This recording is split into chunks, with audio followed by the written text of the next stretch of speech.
Hai, Assalamualaikum warahmatullahi wabarakatuh. Selamat tengah hari dan selamat tahun baru. Apa khabar korang semua, sihat ke?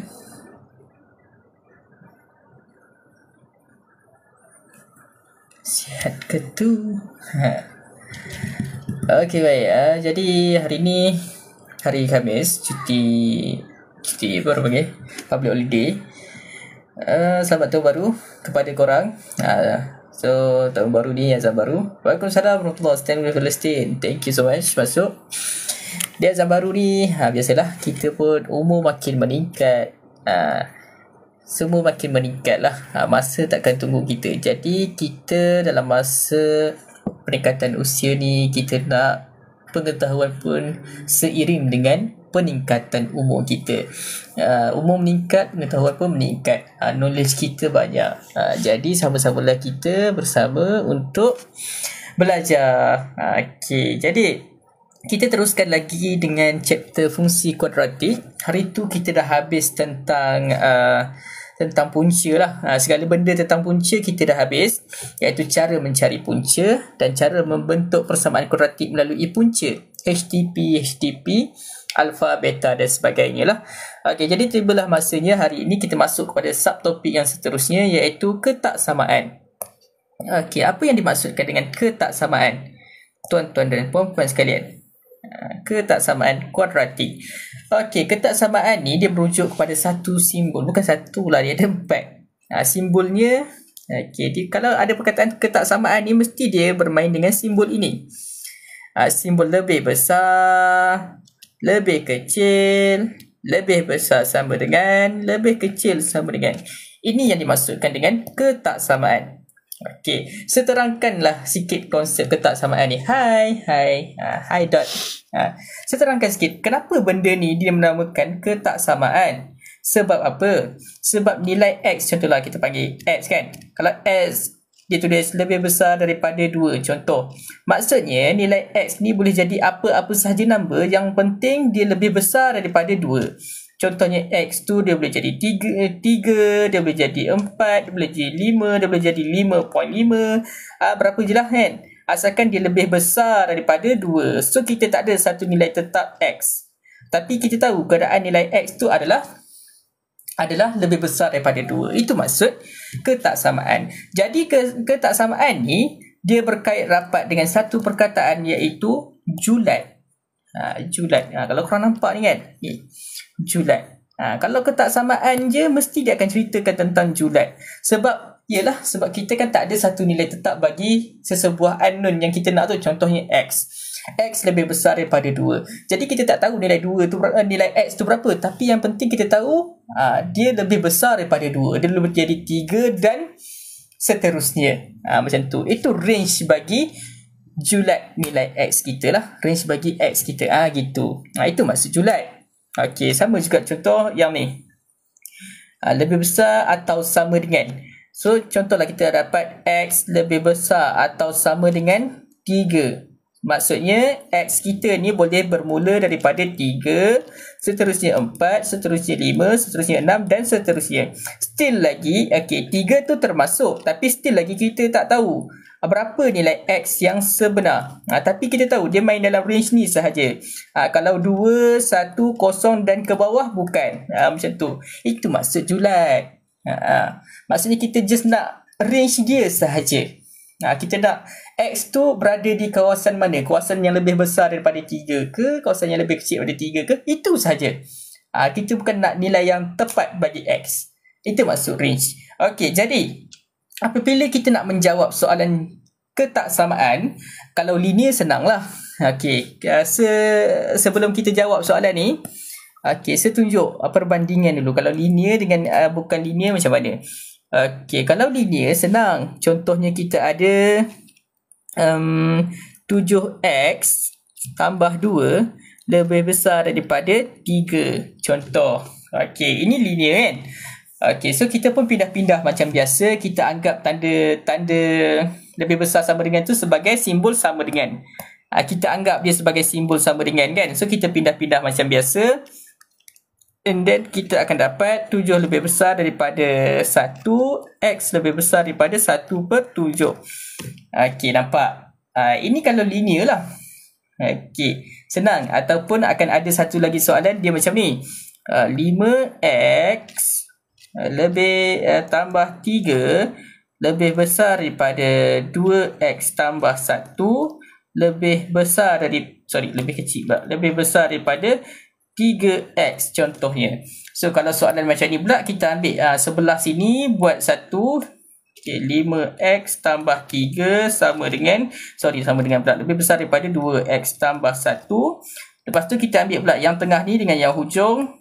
Kita ada 2X tambah 1 lebih besar daripada 3X. Macam tu. Kita pun selesaikan satu persatu. Ini pindah sana, ini pindah sini. Kita akan dapat 3X 1 tolak 3 dapat negatif 2. So X lebih besar daripada negatif 2/3. Okey, macam tu. Yang ni pula kita akan dapat 2X pindah sana. So kita akan dapat 1 lebih besar daripada X. So X sebenarnya lebih kecil daripada 1.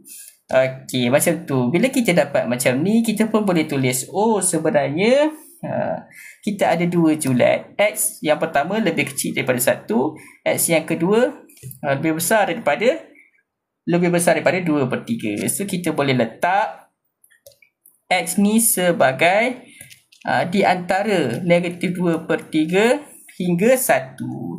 So inilah julat dia. Ini kalau linear lah. Okey, nampak? Ini ketaksamaan kalau jenis linear punya. Okey, ini julat bagi nilai X untuk linear. Okey, macam mana pula kalau dengan kuadratik? Okey, sebelum kita nak belajar yang kuadratik, okey, yang ni saya letak tepi dulu. Saya letak tepi dulu, sekecilkan sikit. Letak atas tu. Okey, baik. Sebelum kita nak belajar yang kuadratik, korang kena kenal dulu bentuk-bentuk graf. Okey, apa maksud bentuk-bentuk graf? Sebelum ni kita dah belajar tentang punca-punca kan. Sekarang kita dah masuk sikit tentang graf.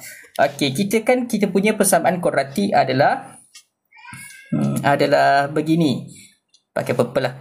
AX kuasa 2 tambah BX tambah C sama dengan 0. Itu adalah kita punya persamaan kuadratik lah. Okey. Jadi, korang kena tahu dulu nilai A. Nilai A ni memainkan peranan yang sangat besar. Okey. Nilai A ni dia akan menentukan bentuk graf kita. Kalau nilai A kita lebih besar daripada 0 ataupun dengan kata lain nilai dia adalah positif, bentuk graf yang terhasil adalah graf senyum. Graf senyum, graf positif, bentuk senyum. Okey. Kalaulah bentuk graf kita ataupun nilai A kita lebih kecil daripada 0, okey, ataupun dengan kata lain dia adalah nilainya negatif. Okey, graf yang terhasil adalah berbentuk masam. Betul. Yang ni baru betul-betul baik. Okey. Yang soalan tu Sahabat Najar tu maths biasa je. Janganlah korang tanya dia julat lah apalah. Sial dia. Okey. Begitu. Bentuk vertex lah. Dia yang tanya kat dia semalam bentuk vertex lah. Tergaru-garu member. Member jambat je. Kena tanya bentuk vertex boleh tanya dekat sini. Tapi yang tu kita belum sampai lagi lah. Okey, hari ni kita belajar ketaksamaan dulu. Okey, kenapa pentingnya untuk kita tahu nilai A ni? Dia ingat pula saya. Mestilah. Okey. Kenapa kita kena tahu bentuk-bentuk ni? Sebab setiap julat yang terhasil adalah bergantung kepada bentuk graf ni. Julat jawapan akhir kita adalah bergantung kepada bentuk ni. Jadi kita kena perhatikan dulu. Contohnya soalan pertama. Nilai A kita. Nilai A kita sekarang positif ke negatif? Saya nak tanya korang dulu. Positif ke negatif dekat situ? Nilainya adalah positif, betul tak? Okey, so dekat sini kita dah tahu nilai A kita adalah positif. Okey, tak kisahlah dia positif berapa pun, asalkan positif. Okey, jadi untuk kaedah lakaran graf, korang dah boleh lukis bentuk graf kita. Korang lukis je bentuk tu, bentuk senyum tu. Macam ni. Tada. Macam tu. Okey. Lukis senyum. Sebab tu saya kata, kena tahu bentuk graf kita senyum ke masam. Barulah kita boleh lukis kat situ. Kalau kita tak tahu macam mana kita nak lukis, jadi korang lukis atas apa nanti, habis. Okey. Yang kedua, stepnya adalah, ni bab form 2 ke form 4 se? Form 4. Form 4, betul. Form 4. Form 4 admat. Form 2 tak ada admat. Okey. Yang kedua adalah stepnya korang kena cari punca. Cari punca macam mana? Cari punca menggunakan kaedah-kaedah yang kita dah belajar lah, iaitu kaedah pemfakturan. Okey, kaedah pemfakturan, korang kena tukar persamaan ni menjadi 2 kurungan. Itu copy balik simbol lebih besar sama dengan lebih besar daripada kosong, sorry. Lebih besar daripada kosong. Jadi, apa yang kita nak isi dalam ni? Okey, yang kita nak isi dalam tu adalah melalui punca-punca. Macam mana nak dapat punca? Nak dapat punca, saya dah ajar dalam subtopik sebelum ni, dalam episod yang sebelum ni. Kita buka kalkulator. Okey, sekejap kalkulator saya slow sikit. Buka kalkulator korang. Cepat. Okey. Kemudian tekan menu, tekan alpha A polynomial, masukkan 2 and then A, B, C. A kita 1, B kita negatif 4, sorry. Negatif 4 and then C kita adalah 3. Tekan sama dengan. So punca kita yang kita ada adalah 3 dengan 1. So korang tulis kat sini dulu. X sama dengan 1, X sama dengan 3. Mana-mana dulu pun tak apa. Okey, pandai. Bagus. Jadi, apa yang korang nak isi dalam kurungan? Nak isi dalam kurungan apa? Nak isi dalam kurungan, korang kena reverse balik. 1 pindah belakang, dia akan jadi X tolak 1 sama dengan 0. 3 pindah belakang, dia akan jadi X tolak 3 sama dengan 0. So, sini X tolak 1, sini pun X tolak 3. Okey. Macam tu. Step ni korang kena tunjuk. Jangan tak tunjuk. Kena tunjuk. Sebab tu saya tulis dekat korang. Okey. Jadi, apa pentingnya kita cari punca?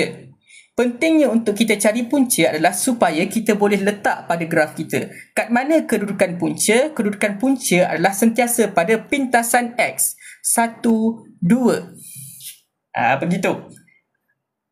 Okey, boleh pintasan X. 1, 2. Jadi, yang di sebelah kiri, siapa kita kena letak? Letak 1 ke letak 3? Yang di sebelah kiri. Siapa dulu? 1 ke 3? Yang kiri mestilah yang kecil, betul tak? Jadi dekat sini tempatnya tempat 1. Okey, barulah 3 dekat sini. Okey, boleh, pandai. Okey, jadi untuk kita tentukan kita punya julat, korang kena buat borderline. Borderline ni korang ambil pembaris, letak dekat punca korang. Okey, dapat macam tu. So, buat garis putus-putus macam ni. Buat garis putus-putus. Okey. Lepas tu kat sini pun sama letak. Okey. Buat garis putus-putus macam ni. Okey. Macam tu. Settle. Kenapa kita buat garis putus-putus macam tu? Supaya kita dapat membahagikan kawasan-kawasan yang ada. Okey. Sekarang. Okey. Kawasan. Macam mana kita nak tentukan kawasan kita? Okey, kawasan yang di atas paksi X adalah kawasan positif. Wajib rasa? Ya, tak adalah wajib. Bagi saya wajib lah. Tapi dalam skema tak ada pun macam tu. Okey, tapi untuk korang nampak, buat macam tu. Kalau saya ajar, saya akan ajar macam tu. Okey, kawasan di sebelah atas adalah kawasan positif. Kawasan yang di sebelah bawah adalah kawasan negatif. Okey. Jadi korang tengok graf korang. Graf ni berada di kawasan mana? Ini berada di kawasan mana? Ini. Dia di atas kan, betul tak? Di atas paksi X. So, ini adalah kawasan positif. Okey. Boleh. Bagus. Tengok kat sini. Yang ni berada di kawasan mana? Yang ni berada di kawasan bawah kan? Kawasan bawah, maka ini adalah kawasan negatif. Okey, boleh. Yang ni?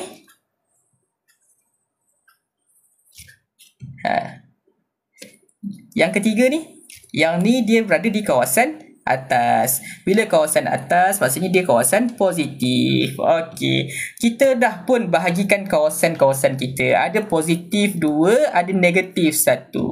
Jadi kerja kita tengok apa yang soalan nak. Kawasan yang soalan nak kawasan yang lebih besar daripada kosong. Apa maksud lebih besar daripada kosong? Lebih besar daripada kosong tu maksudnya adalah kawasan apa? Kawasan positif. Lebih besar daripada kosong. Itu adalah maksudnya kawasan positif. Jadi kita nak kena lorek siapa? Nak kena lorek siapa? Yes, bahagian atas. Pandai. Lorek bahagian atas. Kita pun lorek. Nak pakai kalau ni ya. Lorek. Okey. Nampak tak? Semakin kita lorek, semakin dia ke kiri. Nampak Semakin kita lorek, semakin dia ke kiri. So kat sini julatnya adalah X ke kiri. Puncanya siapa? Puncanya 1 dekat sini. So 1. Okay, boleh? Seterusnya ada lagi tak kawasan positif? Ada lagi tak? Ada. Ni pun kawasan positif, nampak? So kita kena lorek lagi. Ada 2 kawasan kan? Okay, lorek. Semakin kita lorek, semakin dia ke apa? Ke kanan pula. Semakin dia ke kanan. So kat sini julatnya adalah X. Color purple. X ke kanan 3. So jawapan akhirnya apa? Jawapan akhirnya adalah X lebih kecil daripada 1 ataupun X lebih besar daripada 3. Settle. Awal awal. Lama tak live. Buat awal lah sikit. Malam ni boleh rehat. Hari ni cuti yang dia tak ada buat apa juga. Dia orang cuti sekolah, so kena belajar lah sikit. Jadi masuk sekolah tak ada lah, 0 kan. Masuk sekolah, sekurang-kurangnya dah tengok live Farid. Dah belajar dah ni. Cikgu tak payah tanya dah. Cuci rumah dulu. Okey, silakan Sir. Okey, saya dah cuci dah semalam. Ngantuk tu semalam. Okey, dapat tak? Inilah kaedah graf. Boleh? So, inilah julat-julat bagi nilai X kita. Ada 2. Boleh tak tu? Begitu? Faham tak apa yang saya jelaskan? Okey, ini kaedah lakaran graf. Okey, kita tengok kaedah yang kedua. Kaedah garis nombor. Okey, macam mana kaedah garis nombor? Kaedah garis nombor sama je. Korang kena ni, step ni korang jangan tinggal. Buat balik step ni. Copy. Paste dekat sini. Saya tulis sekali dah persamaan dia. Okey, supaya apa? Supaya korang tak tertinggal step ni. X kuasa 2 tolak 4. X tambah 3 lebih besar daripada 0. Okey, macam tu. Step ni korang wajib buat Jangan tak buat. Jangan tinggal. Okey. So dekat sini korang dapat puncanya adalah 1 dengan 3. Jadi dekat borderline ni tempat siapa? Situlah tempat kita nak letak punca. Punca yang pertama yang sini kita letaklah yang kecil dulu 1. Barulah diikuti dengan 3. Okey, baik. 2 step ni dah hilang dari kepala. So kena hati-hati. Okey. Tak apa, kita belajar sama-sama. Alright. Jadi kaedah garis nombor ni perlu ke kita nak lakar graf macam ni? Jawapannya tak perlu, sebab dia perlukan garis nombor sahaja. Yang kita perlukan sekarang adalah kawasan. Macam mana kita nak tentukan kawasan? Macam biasa, nilai A kita positif ke negatif? Nilai A kita sekarang, nilai A kita adalah nilai positif. Bila nilai positif, maksudnya kawasan kita akan bermula dengan kawasan positif. Okey. Bermula dengan kawasan positif. Kalau A kita negatif, dia akan jadi negatif lah kat sini. Okey. Seterusnya, okey, kalau sini positif, kawasan kedua confirm lah dia jadi kawasan negatif. Okey. Dan dia selang-selang positif, negatif, positif balik. Ini je kaedah lakaran garis nombor. Lakaran pula. Kaedah garis nombor macam ni je. Okey. Letak punca, letak kawasan. Positif, negatif, positif. Bergantung. Positif, negatif, positif ni bergantung kepada kita punya nilai A. Kalau nilai A kita positif, okay, so start dengan positif. Kalau nilai A kita negatif, so kena start dengan negatif. Okay, kalau negatif, tengah akan jadi positif. Belakang akan jadi negatif balik. Faham tak apa yang saya jelaskan? Okay, itu je tentang garis nombor. Okay, jadi sekarang yang ni lah. Kita punya kawasan yang ni. Positif, negatif, positif. Itu je. Alright. Jadi, untuk lebih besar daripada kosong, sekali lagi saya tanya. Lebih besar daripada kosong. Apa maksud lebih besar daripada kosong? Maksudnya dia nak kawasan positif. Boleh? Dia nak kawasan positif. Jadi bila dia nak kawasan positif, maka tunggu lagi. Lorek lah kawasan positif. Yang pertama sebelah sini. Lorek je. Sebelah sini. Yang kedua sebelah sini. Okey, nampak?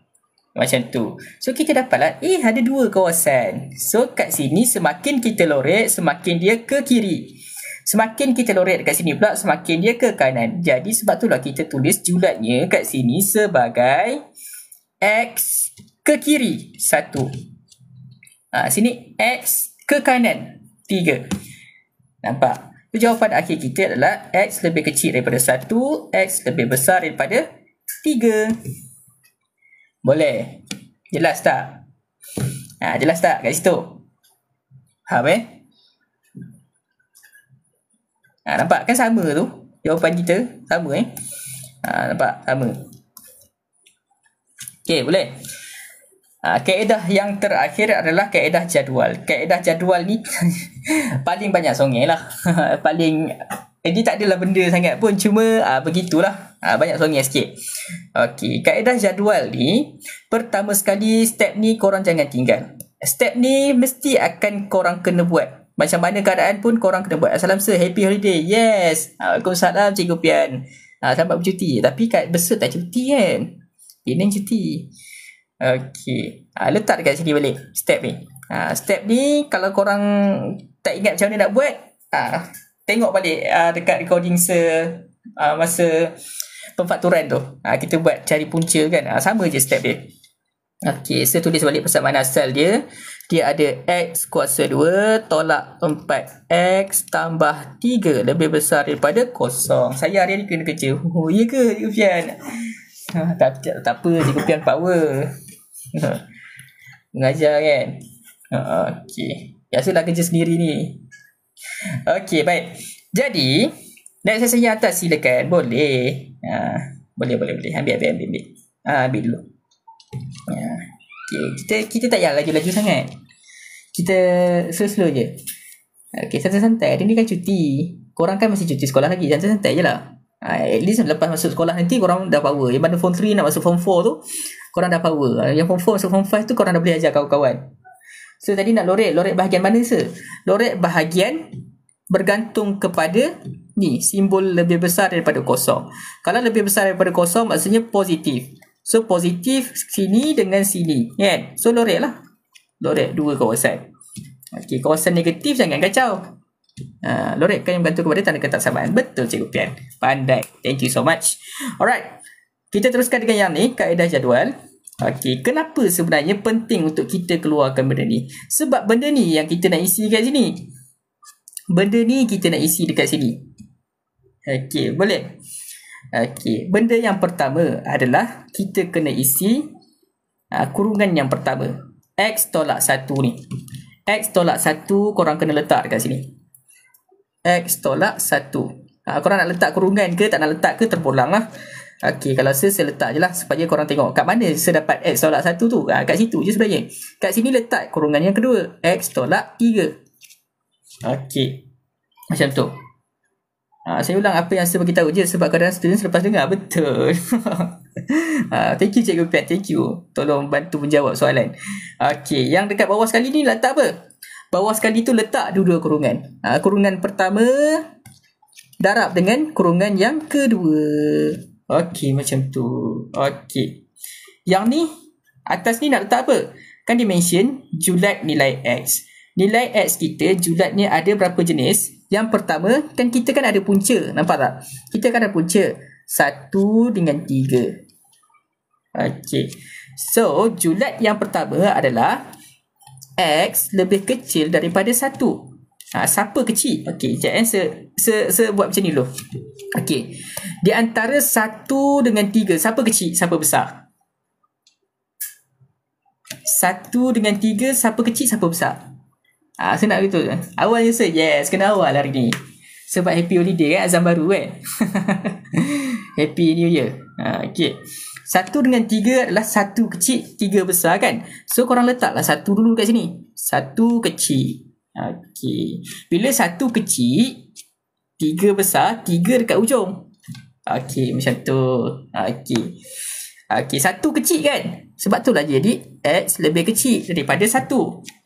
Okey, 3 besar kan? Sebab tu lah dia jadi X lebih besar daripada 3. Gitu. Okey, tapi kat tengah-tengah ni nak isi apa? Kat tengah-tengah ni lagi senang. Korang letak 1 sini, 3 sini. Okey. X nak letak kat mana? X letak tengah-tengah. Lepas tu, di antara. Macam tu. Okey, boleh? Okey, kenapa kita kena letak macam ni? Supaya kita boleh isi jadual tu lah. Okey, jadi untuk X lebih kecil daripada 1, korang cuba ambil satu nilai yang paling dekat. Ambil lah mana-mana nilai pun yang boleh memuaskan X lebih kecil daripada 1. So, contohnya saya nak ambil kosong. Saya nak ambil nilainya kosong. Okey, pilih je mana-mana pun tak apa. Okey, 1 X untuk 1 hingga 3 ni tengah-tengah saya ambil dia 2. Okey, yang ni saya ambil dia 4 lah. X lebih besar daripada 3, saya ambil nilainya 4. Okey. So, kenapa kita kena ambil nilai-nilai ni? Supaya kita boleh ganti pada setiap tempat X yang ada dekat sini.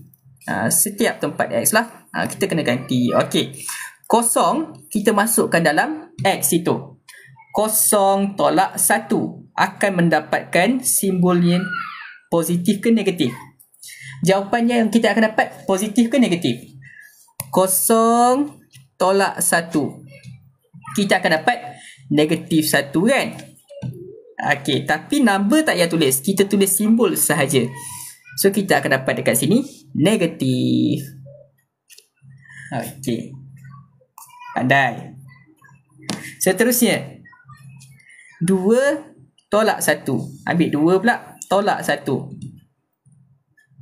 Saya suka kaedah jadual lah. Betul. Kaedah jadual lagi detail lah. Semua nilai, semua jenis julat kita letak.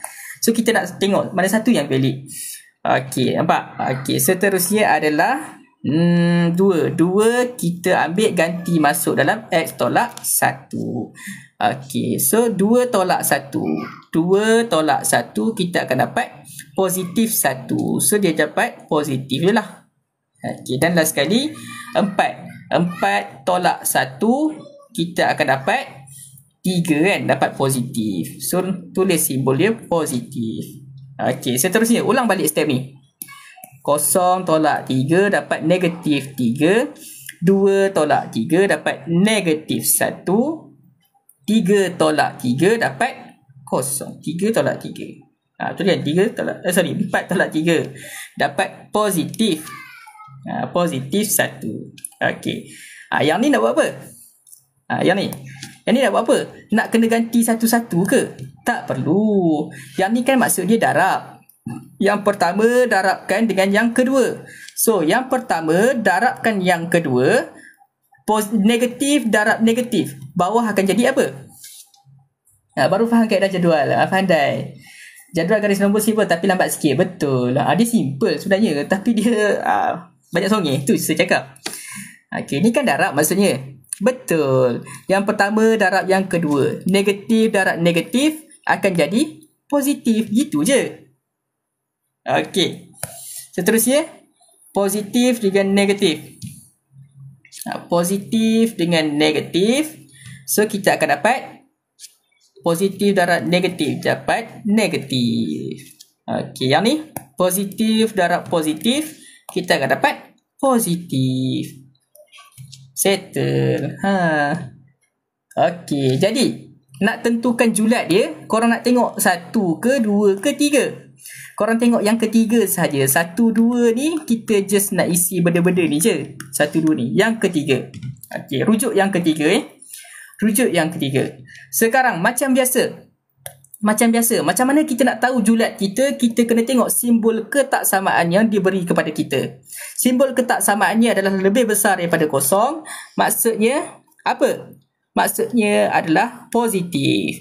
Jadi, di antara 1, 2, 3, mana yang positif? Tengok yang ni Yang ni abaikan dulu. Yang kita buat ni abaikan dulu. Okey, yang 3 ni. Bawah ni.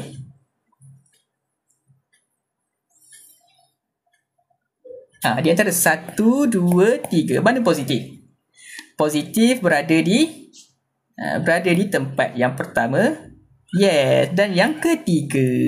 Pandai. Yang ni dengan yang ni. So, julatnya mana? Julatnya adalah X lebih kecil daripada 1, X lebih besar daripada 3. So, itulah julatnya. Keluarkan kat bawah. X lebih kecil daripada 1, X lebih besar daripada 3. Itulah dah siap. Akan sama semua jawapan tu. Sini kita dapat sama. Sini kita dapat sama. Yang ni pun kita dapat benda yang sama. Selesai. Boleh tak tu? Faham tak apa yang saya terangkan ni?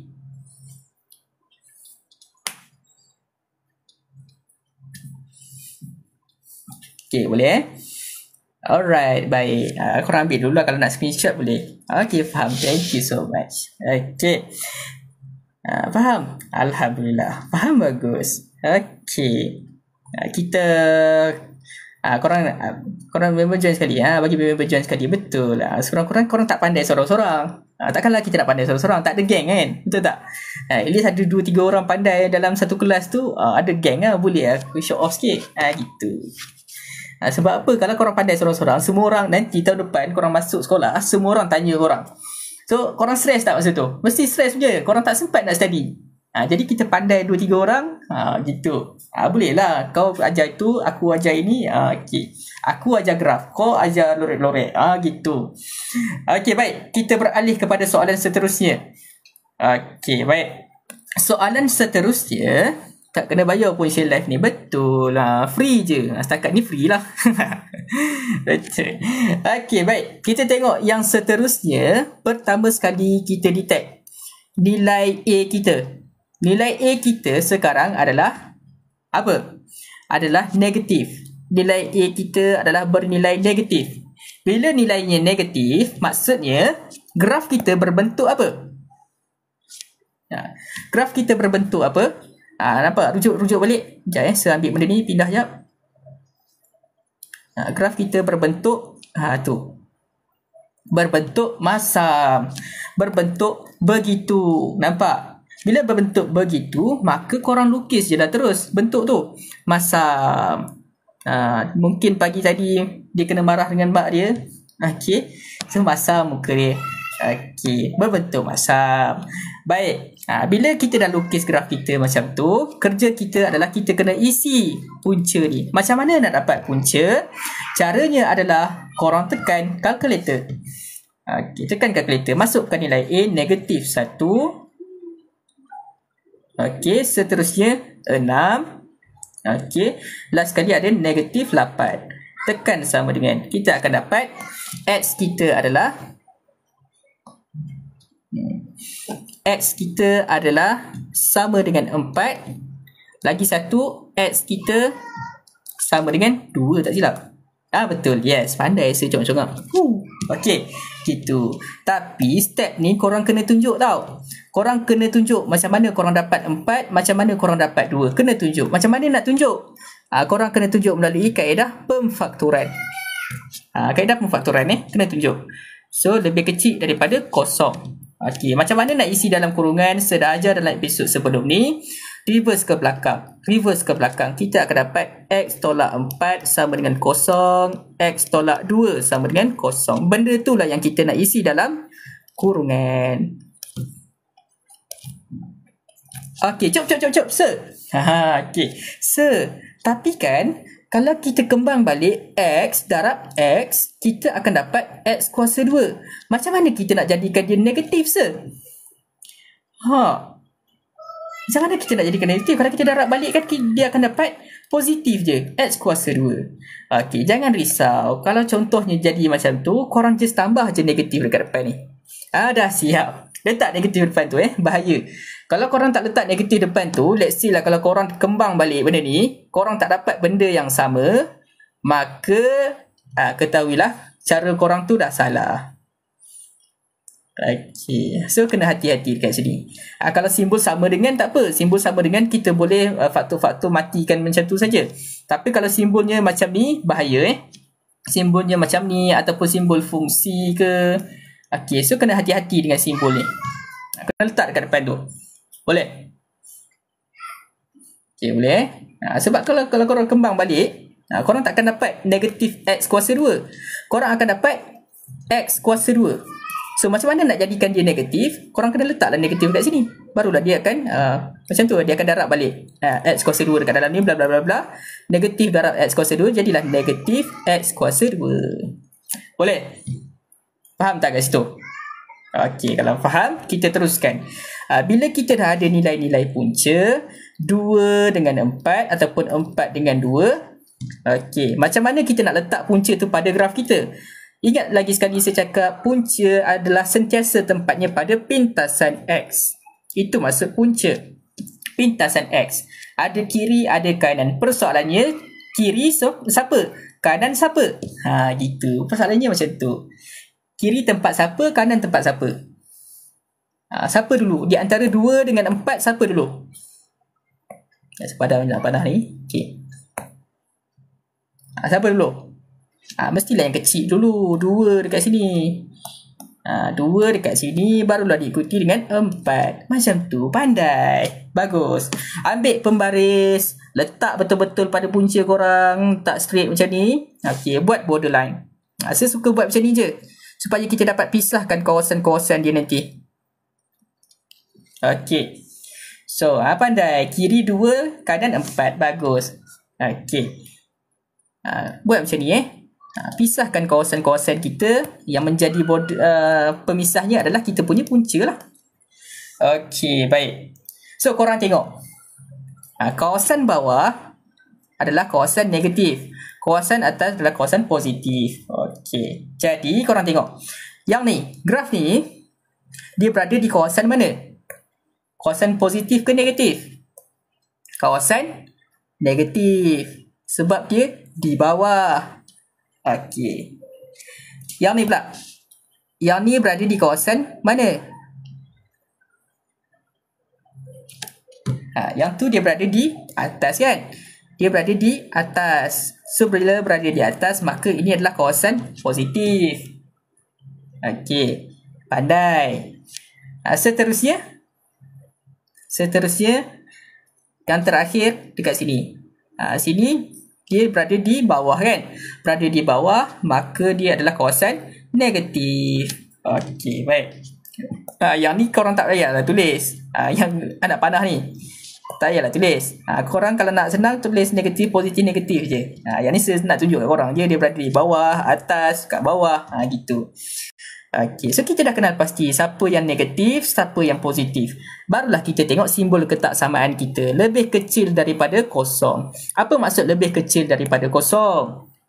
Maksud lebih kecil daripada kosong adalah ni untuk kawasan negatif. Negatif. Sorry.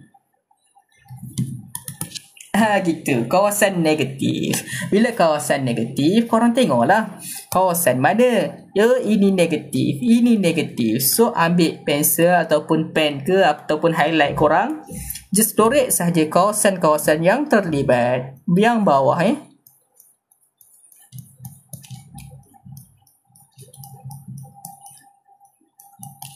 Okey, nampak? Okey, bila kita dah lorek kita pun tulis. Okey, kita tengok. Yang ni semakin kita lorek, semakin dia ke kiri. Yang ni kalau semakin kita lorek, dia semakin ke kanan kan.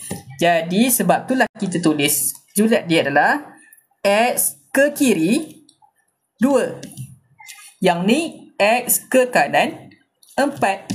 Maka timbullah julat yang kita dapat adalah X lebih kecil daripada 2, X lebih besar daripada 4. Dan itu adalah jawapan bagi graf ini. Tapi hati-hati. Hati-hati. Apa lagi yang saya buat salah ni? Korang tengok ni simbol ni. Ini simbol lebih kecil sama dengan. Lebih kecil sama dengan. Nampak? Lebih kecil sama dengan. So, simbol dekat sini pun kena follow. Simbol dekat bawah ni korang jangan terlupa untuk follow simbol dekat atas tu. Kena letak sama dengan tu. Barulah betul. Okey? Jangan terlupa. Kalau korang tak letak benda ni, maksudnya hilanglah markah. Step dah betul dah, tapi jawapan akhir korang tak letak benda tu. So hati-hati. Jadi simbol ni dia follow dekat sini lah. Kalau simbol ni just macam tu, bawah ni pun macam tu je lah. Kalau simbol ni ada calit, so bawah ni pun kena ada calit dekat bawah dia lah. Macam tu. Okay, boleh? Dapat itu je. So korang jangan keliru lah. Saya nak letak simbol apa ni, kenapa ada yang sama dengan, kenapa ada yang tak ada sama dengan. Korang follow je yang atas ni. Follow je benda ni. Kalau benda ni ada sama dengan, bawah tu pun korang kena letak sama dengan. Okay, boleh Alright, seterusnya kita beralih pada kaedah garis nombor. Kaedah garis nombor ini paling simple lah bagi saya. Korang copy balik step ni, yang ada dekat atas ni. Yang ni kena tunjuk, step ni letak kat sini. Okay, nak memudahkan, sekecilkan sikit. Okay, nak memudahkan, tulis balik persamaan asal dia. Negatif X kuasa 2. Ada lagi tambah 6X tolak 8. Tambah 6X tolak 8. Lebih kecil sama dengan 0. Okey, ini persamaan asal dia. Okey, ini paling simple lah. Benda yang pertama korang kena letak punca-punca. Punca-punca kita dah dapat ke belum? Kita dah dapat dah. Melalui step yang kita buat ni, kita dapat nilai-nilai punca yang ada. Okey, puncanya adalah 2 dengan 4. So letak 2 dulu baru 4. Kecil dulu baru besar. Okey, 2 dan 4. So sekarang kita dah ada 3 kawasan. 1, 2, 3. Ada 3 kawasan. Jadi nak start dengan positif ke negatif? Nak start dengan positif ke negatif, kena perhatikan nilai A kita. Nilai A kita sekarang negatif ke positif? Nilai A kita sekarang adalah negatif. Bila negatif, maksudnya kawasan kita akan bermula dengan negatif. Sahabat sekalian, negatif dulu. Pandai. Barulah dia jadi positif. Okey, dan last sekali dia akan jadi negatif. Sebenarnya kalau korang perhatikan, ketiga-tiga step ni sebenarnya merujuk kepada benda yang sama je. Dia balik-balik pada sini. Cuba korang tengok kan. Pak ni, sini negatif, negatif. Sini positif, positif. Sini negatif, negatif. Nampak tak? Ni benda yang sama je. Cuma bezanya kat sini kita tak letak graf tu. Nampak? Benda yang sama je. Boleh? So jangan buat pelik. Jangan tiba-tiba, kenapa banyak sangat step ni? Kenapa banyak kaedah nak kena ingat ni? Tak. Dia asalnya pada benda ni je. Asal pada benda ni sahaja. Positif, negatif, positif tu kenapa? Sebab benda ni negatif, negatif, positif, positif, negatif, negatif. Boleh? Okey, macam tu sahaja. Jadi, ini paling simple lah. Korang tengok simbol ni lebih kecil daripada kosong. Maksudnya dia nak kawasan negatif. Dia nak kawasan negatif. Okey. So, nak buat apa? Lorek je lah rakan-rakan. Lorek je kawasan-kawasan yang terlibat. Okey. Okey. Macam itu. Maka sama macam tadi. Kat sebelah sini semakin kita lorek, semakin dia ke sana. Ke sana kan? Nampak? Makin dia ke kiri. Jadi kita tulislah julat dia. X ke kiri 2. Okey. Yang ni pula dia semakin ke kanan. So X ke kanan 4. Maka hadirlah julatnya X lebih kecil daripada 2, X lebih besar daripada 4. Kan sama tu yang atas tadi. So hati-hati sebab simbol kita adalah ada sama dengan dekat bawah. Jadi kena letak sama dengan. Hati-hati dekat situ. Gitu. Okay. Saya suka buat macam tu dulu supaya korang ingat. Saya buat yang salah dulu, lepas tu last kali saya betulkan balik. Boleh? Dapat tak step dia tu? Kaedah ni lah paling simple. Paling simple kaedah ni.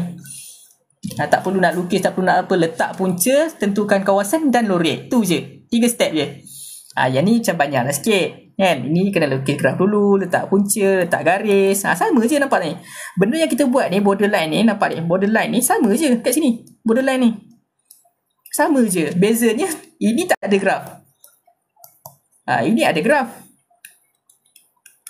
Okey, boleh? Faham Okey, kita teruskan dengan kaedah yang ke seterusnya. Betul tu.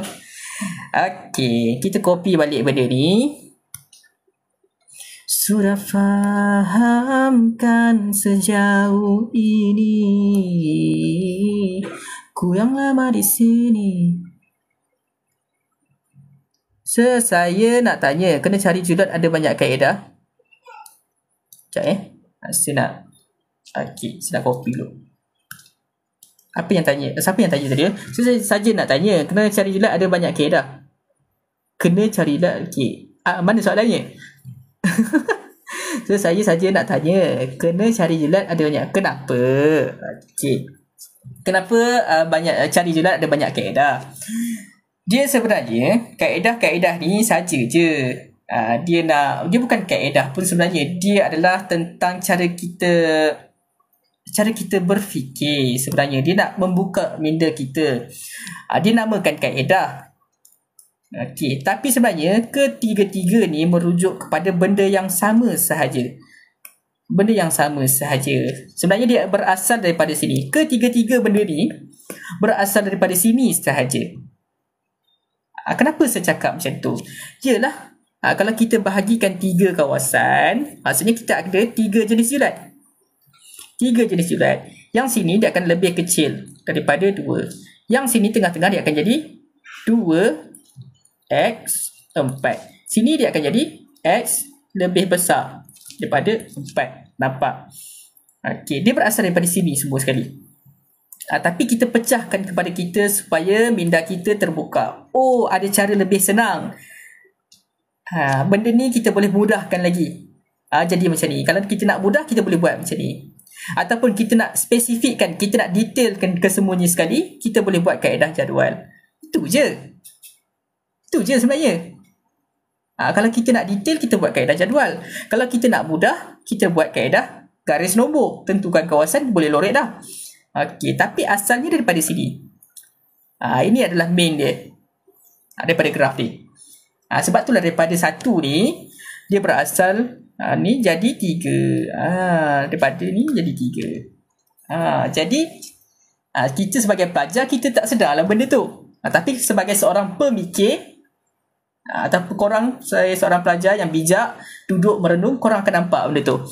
Sebenarnya dia berasal pada benda yang sama. Kita just pisah-pisahkan supaya jadi ada step yang simple, ada step yang detail. Tu je. Tapi merujuk pada benda yang sama. Nampak? Gitu. Saya dah mula berceloteh macam Cikgu Pian. Terbaik lah. Jadi, yang pertama dekat sini. Isi kat sini dulu. Kita kena ada 2 kurungan. 1, 2. Kita isi saja. Mana-mana korang nak isi dulu, silakan. X tolak 4. Letak. Sini X tolak 2. Letak. Ni kurungan 1, ni kurungan 2. Negatif nak kena letak ke se? Negatif ni kalau korang nak letak, letak. Kalau tak nak letak, kejap kena letak ke? Rasa kena letak. Letaklah salah satu. Sebab kena negatif tu rasanya penting tu kita letak. Sebab kalau tak letak takut dapat jawapan lain. Letaklah dekat depan tu. Kena letak. Sebab dia sebahagian daripada kurungan ni. Saya tanya pula yang pening. Kena letak. Kena letak negatif dekat situ. So jangan abaikan negatif tu. Sebab itulah penting untuk kita letak negatif dekat sini. Supaya tally dengan kita punya kuadratik ni Dan yang kedua, kita letak kat sini maklumat nanti takutnya kalau tak ada negatif, nanti jadi salah kita punya simbol dalam ni. Sepatutnya jadi positif, tiba-tiba kita letak sini jadi negatif. Yang sepatutnya negatif, kita letak sini jadi positif. Itu yang jadi bezanya. Okey, baik. So, kena letak sekali lah. Okey, baik. Seterusnya bawah ni kita isi kesemuanya sekali. Letak negatif X tolak 4, X tolak 2. Okey. Yang ni kita nak isi apa? Yang ni kita isi punca-puncanya dulu. Okey, sekarang kita ada 2 dengan 4. Confirm lah 2 lebih kecil. Sebab tu kita letak 2 terlebih dahulu. Okey. Barulah dekat hujung ni kita letak 4. Okey. 2 lebih kecil kan? So, X lebih kecil daripada dia. 4 lebih besar kan? So, X lebih besar daripada 4. Okey. Hati-hati dengan simbol. Simbol kita ada sama dengan. So, kena letak sama dengan. Kena letak sama dengan. Okey. Kat tengah ni nak isi apa? Dekat tengah ni kita kena isi kedua-duanya sekali. 2 dekat sini berakhir dengan 4. X berada di tengah-tengah, di antara mereka. Maksudnya X adalah di antara. Simbol di antara begini. Begitu. Itu simbol di antara. X adalah berada di antara 2 dengan 4. Okey, baik. Jadi korang pilihlah satu nilai. Pilih satu nilai. Contohnya kat sini kalau korang nak ambil 2 sendiri pun boleh. Sebab dia ada sama dengan kan. Ataupun tak apalah, kita ambil je lah nilai paling dekat dengan dia. Saya ambil 1 lah. 1, sini saya ambil 3 tengah-tengah, sini saya ambil 5. Okey, kita pun ganti masuk. 1 masuk sini, 1 tolak 4 jadi negatif 3. Masukkan negatif jadi darab 3 kan. So negatif darab negatif 3, dapatlah positif. Tulis simbol saja tulis simbol je. Okey. Seterusnya yang ni pula 3. 3 tolak 4 dapat negatif 1. Ada negatif dekat luar, darab dengan negatif 1 jadilah positif balik. Okey. Yang ni pula 5. 5 tolak dengan 4 dapat 1. Ada negatif dekat luar masuk jadi negatif 1. So jadi negatif. Alright. Seterusnya 1 tolak 2 jadi negatif lah. Lepas tu yang ni 3 tolak 2 dapat positif. Hujung sekali 5 tolak 2 dapat positif juga. Positif 3. Okey. Bila dah dapat simbol-simbol ni, bawah ni senang je, korang darab je lah. Positif didarabkan dengan negatif. Dapat apa? Dapat negatif. Positif darab dengan positif dapat positif. Okey, last sekali negatif darab dengan positif jadi negatif. Okey, untuk kita cari julat, yang ni kita dah boleh abaikan. Tengok yang bawah sekali sahaja. Macam biasa, rujuk pada simbol ketaksamaan kita lebih kecil daripada kosong. Maksudnya kawasan negatif. Bila kawasan negatif, kat mana? 1, 2. Jadi sebab tu julat kita akan jadi yang ni dengan yang ni. X lebih kecil daripada 2. X lebih besar sama dengan 4. Dapat tak tu? Boleh? Boleh Okey. Baik. Ada lagi tak? Nak buat semua ke? Rasanya 2 cukup lah kot. Kita dah buat 2 jenis graf kan? Okey, rasanya 2 cukup. Cukup tu. Kita yang buat banyak-banyak. Okey. Ini senang. Okey, yang ni. Kita buat dulu yang macam ni. Okey, tadi tak apalah. Cukup tu se. Okey. Kita buat yang ni dulu. Yang ni. Macam pelik kan? Ada soalan sebenar tak? So sebenarnya ni soalan sebenar ni sebenarnya. Memang macam ni. Okey, cuma untuk soalan yang macam exam tu ada tapi malas nak buat. Ada tapi last kali tu ada. Macam ni. Mana? Ni ada. Nampak ni. Tapi nanti kita buat. Hujung kali nanti kita buat. Okey, untuk sekarang kita belajar basic-basic dulu. Soalan exam ada. Alright. Okey, kita tengok dekat sini.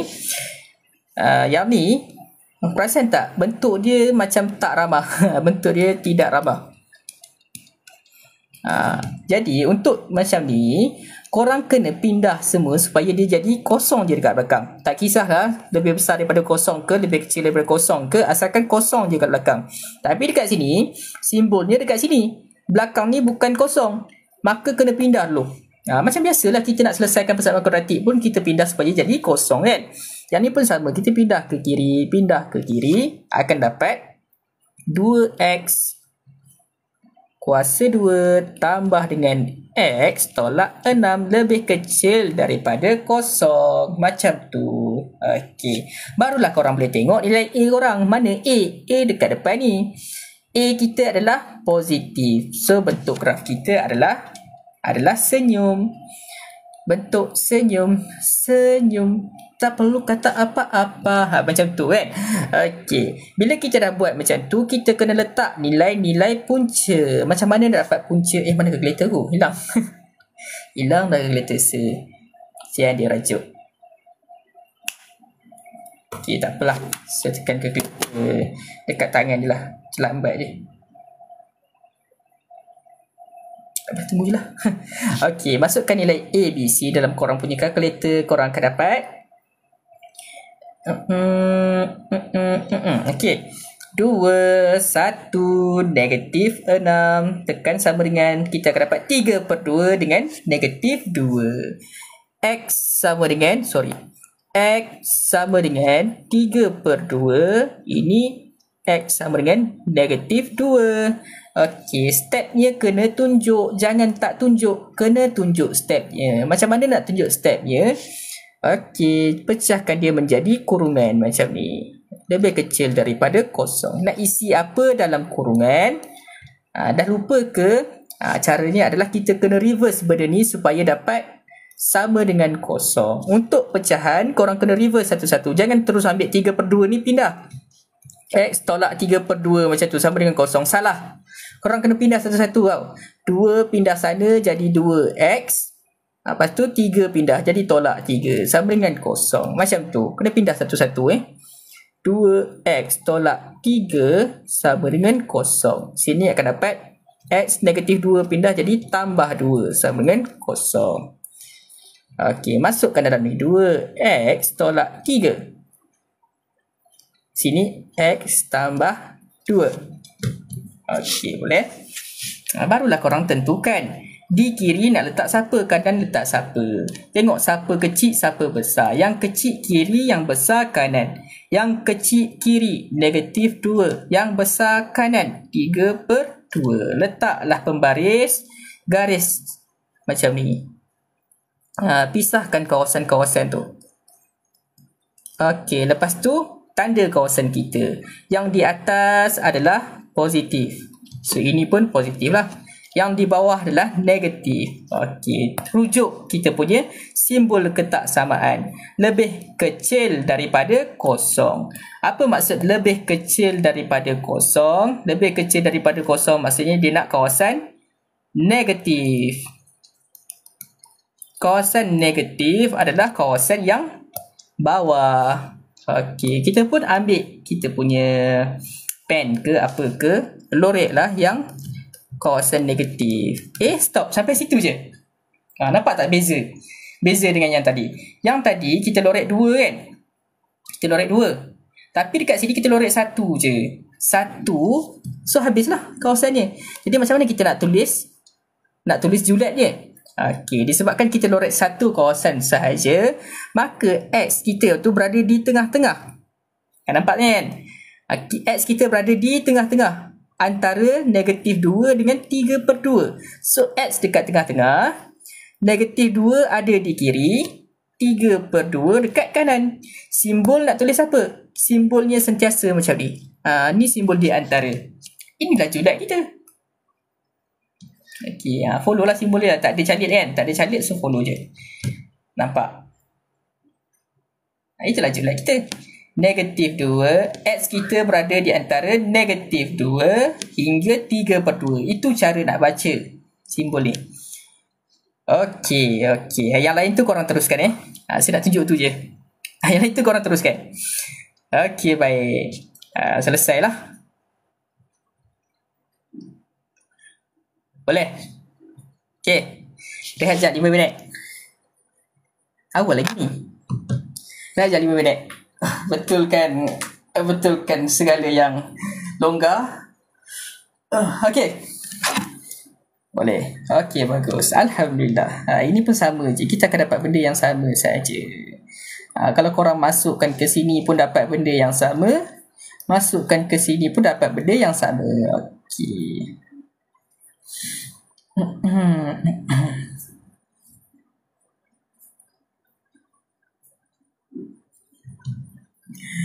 Okay, next.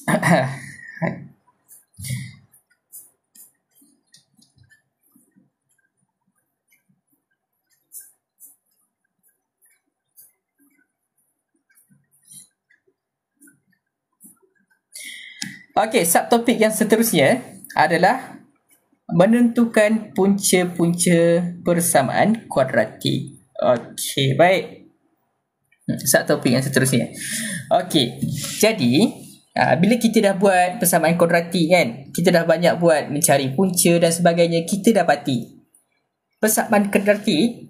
Okay, saya nak tulis kat ni. Saya add page dulu lah. Okay, add page. Add draft pula. Salah. Add page. Okay, saya add page dulu. Okay, kita dapati kan, kita kan buat kan persamaan kuadratik. Jap. Tukar besar sikit. Okay, persamaan kuadratik.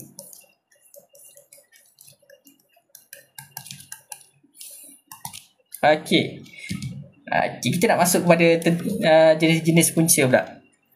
Okay, persamaan kuadratik kita pun buatlah polinomial dan sebagainya, bla bla bla. Ada 3 kaedah.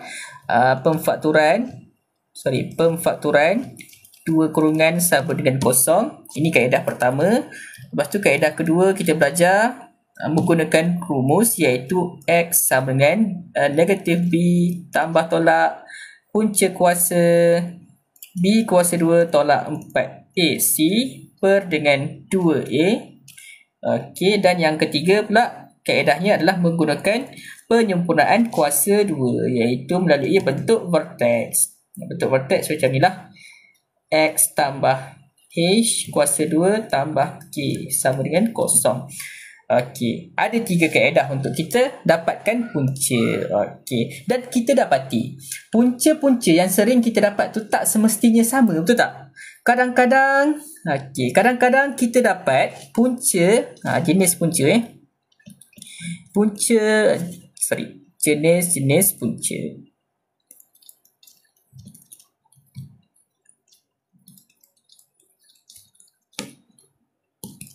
Okey, kadang-kadang kita dapati kita punya persamaan kuadratik tu ada 2 punca. 2 punca yang berbeza. 2 punca berbeza tu maksudnya macam mana? Contohnya lah. Yang pertama, X kita dapat sama dengan 1. X yang kedua kita dapat sama dengan 3. Ini adalah 2 punca yang berbeza. Okey, ini jenis yang pertama. Okey. Jenis yang kedua adalah puncanya satu saja. Satu punca.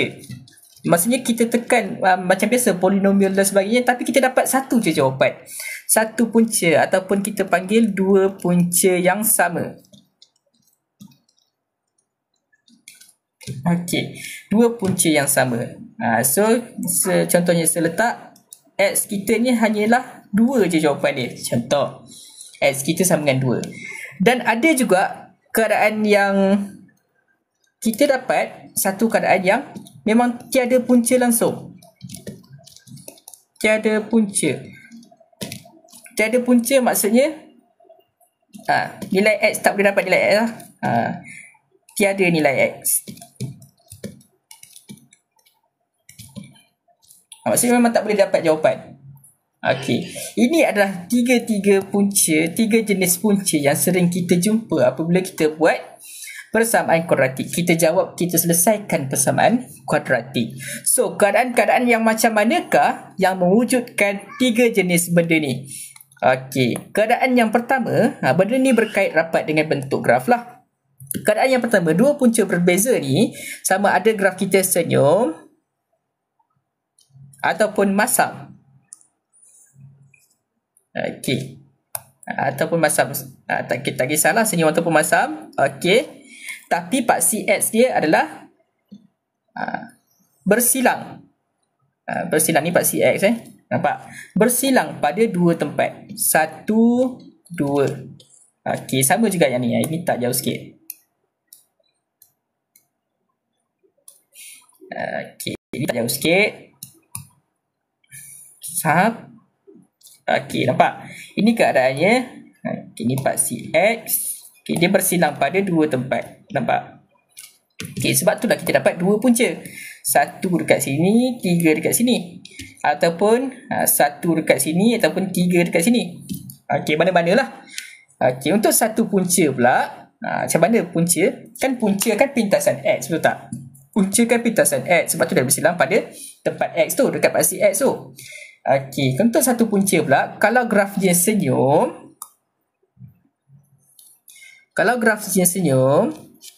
dia hanya menyentuh sahaja. Menyentuh pada paksi X pada satu titik sahaja. Okey, ini paksi X kita. Nampak tu, dia sentuh pada situ saja. Satu titik saja. Okey. Ini keadaan yang satu punca. Yalah, dah kalau sentuh satu je lah jawapan dapat. Kalau sentuh dua lah jawapan dapat. Betul tak? Okey. Sama juga keadaannya kalau graf kita berbentuk masam, berbentuk negatif. Masam kan? Okey. Bawah sikit. So, paksi X ni kat mana? Paksi X ni ada di bucu dia lah. Hujung tu. Okey, macam tu. Ini paksi X. Nampak? Ini keadaan-keadaan graf dia lah. Okey, nampak? Okey, kita kena kaitkan benda ni dengan graf. Okey. Dan kalau tak ada punca pula, okey, kalau ada punca, maksudnya dia akan bersilang ataupun memang dia akan kena dengan paksi X kita. Nampak? Kalau ada punca. Saya tak kira lah 2 ke 1 ke. Okey, tapi kalau tak ada punca pula, yes, betul. Maksudnya dia terapung, terbang, tak ada graviti. Dia duduk dekat bulat. Dia tak ada graviti. Contohnya kalau graf senyum, dia macam tu. Okey. Lepas tu, paksi X nya macam mana? Paksi X nya dekat situ. Kat bawah memang tak kena langsung. Ini paksi X. Okey. Baik. Keadaan yang seterusnya adalah graf masam. Tapi dia lemas. Lemas, tenggelam dalam laut. Paksi X ni ibarat macam aras laut kita lah. Okey, dia tenggelam di bawah paksi X. Kesian dia. So tak adalah punca. Bila tenggelam, lemas, mati, tak ada punca lah. Tak ada punca. Okey. Nampak keadaan yang macam ni. Okey, jadi keadaan-keadaan macam manakah yang mewujudkan keadaan graf yang begini? Okey, maksudnya macam mana kita nak tahu, macam mana kita nak kenal pasti graf tu akan jadi bersilang ke, akan jadi menyentuh ke, ataupun akan jadi tak kena langsung. Okey, caranya adalah kita menggunakan pembeza layan. Pembeza layan nama dia bukan pembezaan. Pembeza layan. Nak pakai colour apa ni? Purple lah. Okey, menggunakan pembeza layan. Okey, apa maksud pembeza layan? Pembeza layan adalah B kuasa 2 tolak 4AC. Tu, ini pembeza layan. Jadi akan ada 3 keadaan pembeza layan. Untuk yang pertama, bila dia sentuh ataupun bila dia bersilang 2 titik, samalah yang ni pun, pembeza layan dia akan bernilai lebih besar daripada kosong. Tak kisahlah ada keadaan dia ada macam ni. Itu ikut pada soalan. Okey. Tak kisah. Okey. Sama ada lebih besar sahaja ataupun lebih besar sama dengan. Tak kisah. Itu keadaan yang pertama. Okey, sekejap saya letak number dekat dia. Okey, keadaan yang kedua pula, untuk dia menyentuh pada satu titik sahaja, B kuasa 2 tolak 4 AC ataupun pembeza layannya adalah pada saat ini dia sama dengan kosong. Okey. Dan untuk yang ini, untuk yang ni, okey, pembeza layannya adalah B kuasa 2 tolak 4 AC lebih kecil sama dengan lebih kecil ataupun lebih kecil sama dengan lah. Macam tu. Kosong. Nilai yang lebih kecil daripada kosong. Sekejap saya tulis lagi cantik sikit. Tak cantik pula. Seletak betul. Nampak? Okey, jadi macam mana kita nak tahu nilai pembeza layan ni? Macam mana kita nak tahu? Kan sedangkan apa maksud B kuasa 2 tolak 4 AC tu? Okey, pertama sekali B kuasa 2 tolak 4 AC ni korang dapat tengok dekat mana? Kat mana korang nampak benda ni? B kuasa 2 tolak 4 AC ni. Saya nak tanya korang. Macam pernah tengok kan B kuasa 2 tolak 4 AC ni? Kat mana? Dekat mana? Benda ni adalah sebenarnya kita ambil daripada formula kuadratik. Nampak?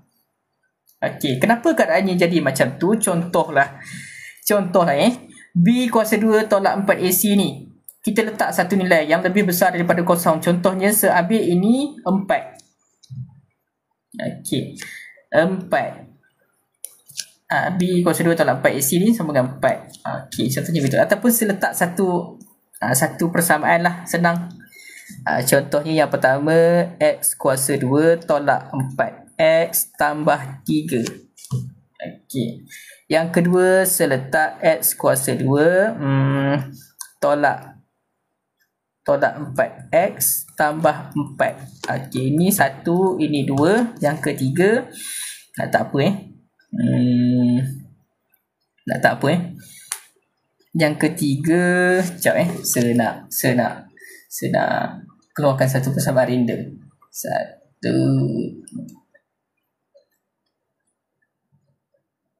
Okey. So yang kedua saya nak letak yang ketiga kita cuba X kuasa 2 tambah 3X tambah 6. Okey. Ini adalah 3 jenis. Nampak macam serupa tapi berbeza. Okey. Cuba kita masukkan benda ni dalam B kuasa 2 tolak 4 AC dekat sini.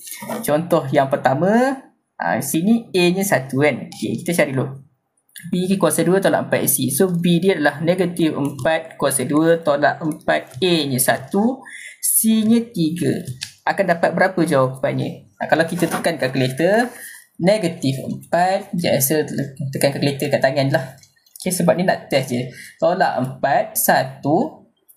Ni 3. Okay, so kita akan dapat 4. Dengan jawapan kita yang tadi. Sini akan dapat 4. Okay, jadi kalau sini dapat 4, kalau sini kita dapat 4, maksudnya jawapan kita akan menghasilkan, so kita dapat punca kuasa 4 lah untuk dekat sini. Dapat negatif B. Negatif B, so negatif, kita akan dapat negatif 4 tambah tolak per dengan 2 darab A, so 2. Kita akan dapat macam tu. Okey. So, disebabkan sini ada tambah tolak, okay, daripada sini kita akan dapat macam ni kan. Disebabkan ni ada tambah tolak, okey, sebab itulah dia akan jadi 2 pengerjaan. Yang pertama dia akan jadi negatif darab negatif, so positif. Tambah punca kuasa 4 dapat 2. 2 per 2. Okey, dekat sini yang kedua untuk yang negatif pula. So, dia akan dapat 4 tolak 2 per 2. So daripada sinilah kita akan dapat 2 jawapan, iaitu kita dapat 3 dengan 1. Betul tak? Betul lah. Dapat 3 dengan 1. So ada 2 punca. So menepatilah dengan kita punya ini. Okey, disebabkan B kuasa 2 ni lebih besar daripada kosong. Lebih besar daripada kosong sebab kita dapat 4. Okey. Macam mana pula keadaannya kalau kita dapat B kuasa 2 tolak 4AC sama dengan kosong. Cuba kita ganti yang ni pula. Cuba kita ganti yang ni ke dalam B kuasa 2 tolak 4AC. B kita adalah negatif 4 juga. Negatif 4, A kita 1. Belakangnya C 4 juga. Okey. So, negatif 4 kuasa 2, 16. Tolak dengan 16. So, dapat kosong. Okey. Bila dapat kosong, maksudnya di dalam punca kuasa ni kita dapat kosong. Ni semua nilainya kosong. Punca kuasa kosong. So, dapat kosong. Maka tambah tolak kosong, kosong jugalah. Tinggallah negatif B per 2A sahaja. Negatif B per 2A sahaja. Negatif B per 2A adalah negatif 4, sorry. Negatif 4, 2A, 2, 1. So, dapatlah satu jawapan sahaja. Tinggallah dapat berapa ni? 2. Dapat 2. Okay. Dapat 2 jawapan dia. Okay. Untuk yang ni pula, cuba kita ganti dalam B kuasa 2 tolak 4 AC. B dia adalah 3, A nya 1, C nya adalah 6. Tekan kalkulator, kita akan dapat 3 kuasa 2 tolak dengan 4, 1, 6. Okay. Dapat negatif 15. Okey, baik. Jadi, kat sinilah timbul isunya. Apabila di dalam punca kuasa ni, kita dapat nombor negatif. Negatif 15. Nampak? Bila kita dapat nombor negatif di dalam punca kuasa, bukan tabitan. Ini adalah persamaan kuadratik. Fungsi kuadratik. Okey. So, negatif 15 kan? B kuasa 2 tolak 4 AC kita dapat nilai lebih kecil daripada kosong. Ataupun nilai negatif lah. Okay. Jadi, kalau benda yang negatif di dalam punca kuasa, apa yang kita akan dapat? Cuba kita tekan. Punca kuasa negatif 15. So, kita akan dapat math error. Dekat sini pun kita dah dapat math error. Maka, macam mana nak muncul punca? Memang tak ada punca lah. Nampak? So, memang tak ada punca. Tak ada punca. Sebab pengiraan dia akan dapat math error.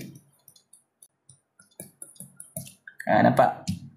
Boleh? Memang tak ada punca kat situ. Sebab itulah kita nak tentukan punca-punca jenis dia macam mana. Kita tentukan melalui B kuasa 2 tolak 4 AC. Sama ada dia dapat positif number ataupun memang dapat nilainya kosong ataupun dapat nilai yang negatif. Kita dah boleh tentukan sama ada dia 2 punca ke, dapat 1 punca ke, ataupun memang tiada punca langsung. Boleh faham tu sekat tu? Sekat ni boleh faham Okey.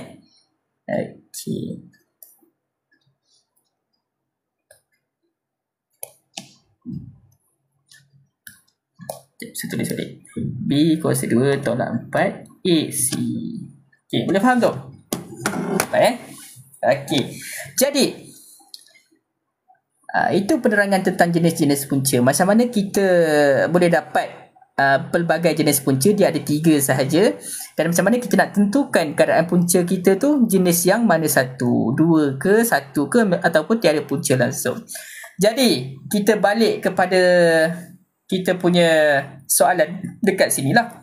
Macam mana kita nak tentukan jenis-jenis punca kita adalah kita kena menggunakan pembeza layan, iaitu B kuasa 2 tolak 4 AC. Menggunakan pembeza layan. Sama ada kita akan dapat nilai lebih besar daripada kosong, sama ada kita dapat dia sama dengan kosong, ataupun sama ada dia dapat lebih kecil daripada kosong. Mana satu yang kita akan dapat. Okey. Jadi kita cuba dekat sini B kuasa 2 tolak 4 AC. So kita masukkan. Kita bisa kecilkan sikit pen.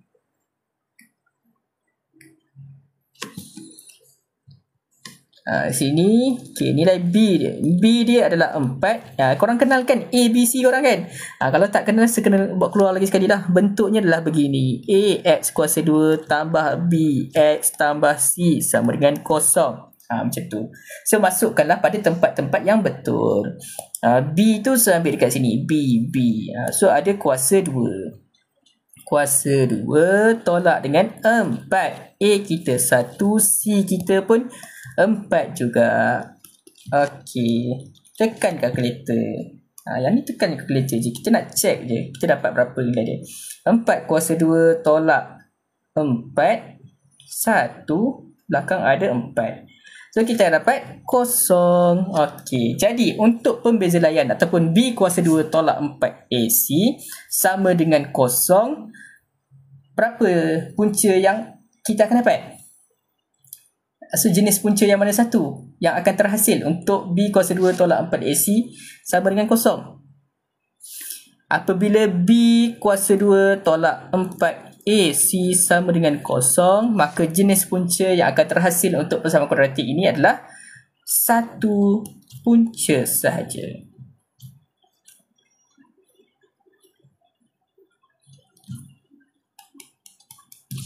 Pandai. Nampak?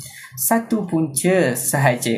Okey, tak percaya korang try masukkan nilai A, B, C ni dalam kalkulator. Dapat 1 ke dapat berapa? Cubalah kita check balik. Masukkan nilai A 4.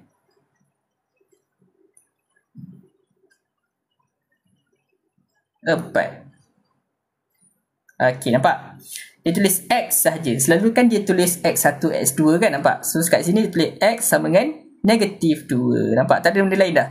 X sahaja. Nampak? X sama dengan -2. So itu menunjukkan kita punya B kuasa 4 AC kita ni kita buat betul lah. Sama dengan kosong. Bila sama dengan kosong, maka kita akan dapat satu punca sahaja untuk persamaan ni. Okey, baik. Kita pergi lagi. Kita cuba lagi. Okey, cuba dengan soalan yang kedua. Adakah ini satu punca ke, dua ke, ataupun tiada punca? Kita cek dengan B kuasa 2. B dia kat sini adalah 5. Kuasa 2 tolak 4. A nya 2. C nya adalah -2. Alright. Tekan kalkulator sahaja. Jangan buang masa. Kita akan dapat 5 kuasa 2 tolak dengan 4. 2. Belakangnya ada -2. Okey. So dapat 41. 41 ni maksudnya dia lebih besar ke lebih kecil daripada kosong? 41 ni mestilah dia lebih besar daripada kosong. Kalau dia lebih besar daripada kosong, maka dia berapa punca? Dia ada 2 punca. Berbeza. Kena letak berbeza sebab 2 punca ni dia boleh jadi 2 benda. 2 punca sama, 2 punca berbeza. Kalau 2 punca sama, dia ibarat macam satu punca lah. Kalau 2 punca berbeza, barulah kena dengan yang lebih besar daripada kosong ni lah. Okey. 2 punca berbeza. Kita try yang ni pula. Kita letak B kuasa 2. B dia 1 tolak 4. A nya 2. C nya 7. Okey. Tekanlah dalam kalkulator kita. 1 kuasa 2. 1 tolak dengan 4. AC 2. 7. Okey, dapat -55. Okey, bila dapat -55, maka dia adalah lebih kecil daripada kosong. Kalau lebih kecil daripada kosong, maksudnya dia tiada punca. Tiada punca ni pun selalu diguna perkataan pelik-pelik juga tau. Kadang-kadang dia boleh guna perkataan punca khayalan. Punca khayalan, hanya sekadar angan-angan je punca tu. Ataupun dia boleh guna graf sentiasa positif.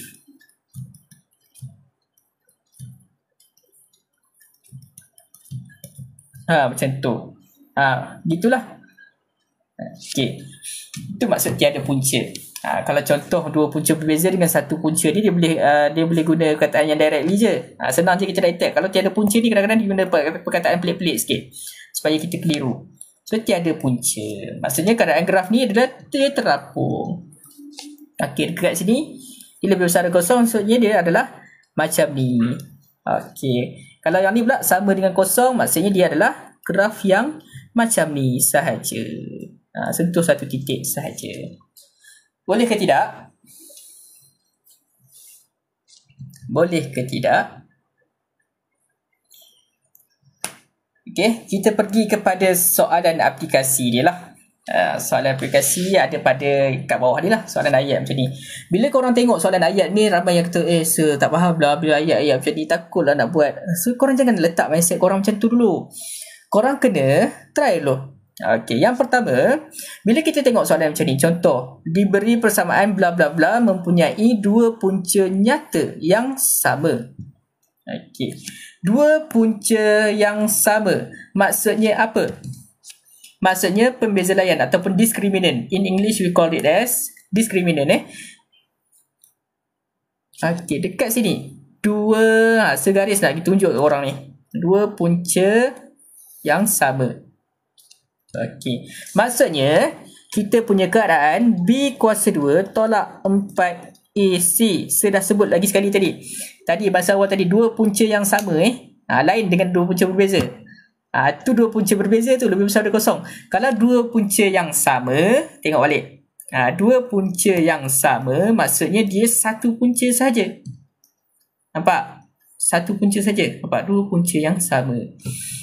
Okey, kenapa dia boleh tulis sebagai dua punca sama se? Kenapa dia tulis sebagai dua punca yang sama? Sebenarnya dia macam ni. Graf tu contohnya X tambah 2. 2 kuasa 2 sama dengan kosong. Okey. Bila kita kembang ni jadi X kuasa 2 tambah 4X tambah 4 sama dengan kosong. Okey.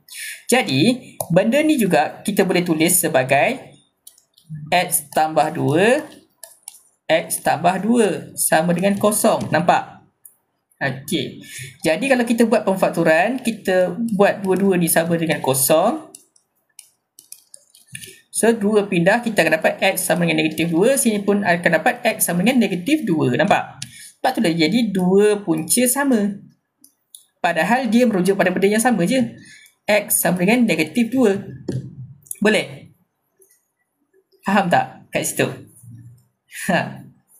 Sebab tu dah kat sini jadi dua punca sama. Padahal, kalau contohlah kuasa 2 ni kita pindah, kita dapat je X tambah 2 sama dengan kosong. Sebab pindah kuasa 2 ke sana.